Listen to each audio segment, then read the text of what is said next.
Pemda Kabupaten Probolinggo menggelar rapat koordinasi pilihan kepala desa atau Rakor Pilkades 2021 di Pendopo Prasaja Ngesti Wibawa, Kamis 28 Januari 2021, untuk membahas tahapan Pilkades 2 Mei mendatang.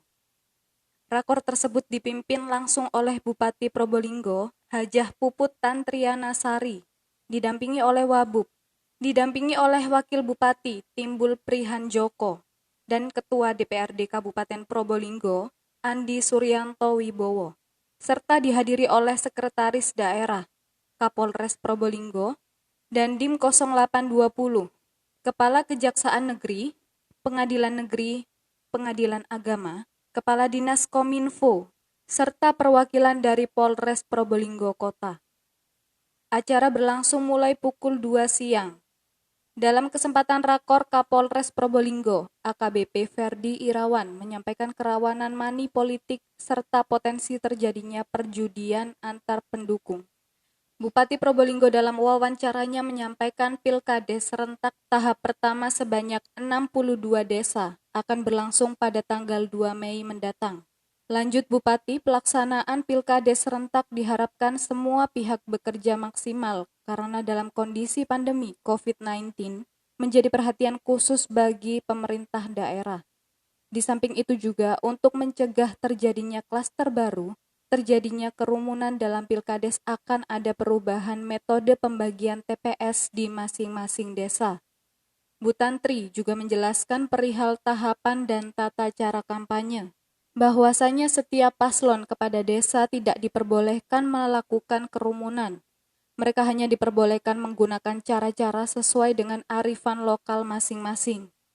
Jadi untuk Pilkades serentak 2021 periode pertama yang kita selenggarakan insya Allah di 62 desa di 2 Mei nanti di 2021, bahwa di semua yang tertuang di Perbuk nomor 1 tahun 2021 tentang proses Pilkades dari persiapan, pendaftaran sampai dengan akhir pelantikan dan pengangkatan, bahwa salah satu kunci selain amanah, profesional, sukses, aman adalah aman pada COVID-19. Ada beberapa hal yang menjadi pembeda dari proses Pilkades serentak sebelum pandemi adalah yang pertama tentu jumlah TPS. Jumlah TPS yang semula di Pilkades konvensional adalah maskernya dipakai ya.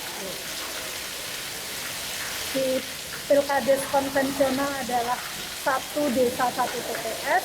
Dengan kondisi pandemi ini kita menerapkan maksimal 1 TPS itu tidak lebih dari 500 pemilih, sehingga membekat otomatis dari 62 TPS menjadi 490 TPS. Lalu kemudian yang kedua, terkait dengan tata cara kampanye. Saya menyampaikan dan menginginkan bahwa tidak ada kampanye secara langsung bertatap muka. Bisa dilakukan dengan media-media lain, misalnya selebaran, dengan daring dan lain sebagainya, sesuai dengan kearifan lokal masing-masing.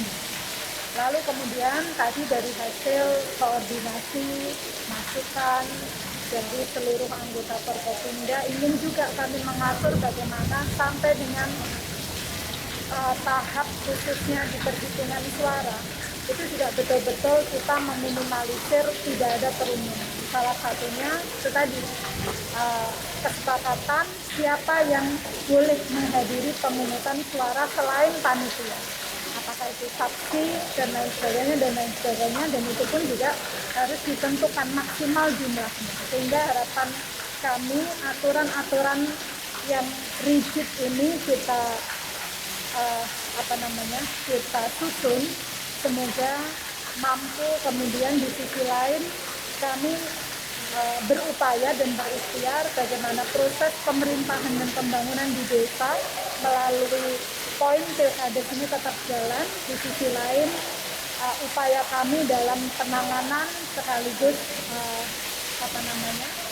memutus mata rantai COVID-19 bisa bersama-sama dilakukan. Bu, mungkin mengantisipasi adanya ijazah itu yang dilontarkan Ketua Dewan itu. Ya, jadi selama ini tim kami insya Allah sudah sudah berjalan dengan baik. Ini dari hasil evaluasi pilkades sebelumnya. Betul. Tidak hanya dinas pendidikan, tetapi juga Kemenang dan instansi-instansi vertikal lain yang mengawal. Tentu catatan yang tadi disampaikan menjadi kehati-hatian kami untuk bagaimana menata sekaligus melakukan verifikasi ini seteliti mungkin sehingga harapannya tidak ada kejadian-kejadian yang mencederai proses demokrasi di Kabupaten. Dari Probolinggo, Mas Udi NTV kita melaporkan.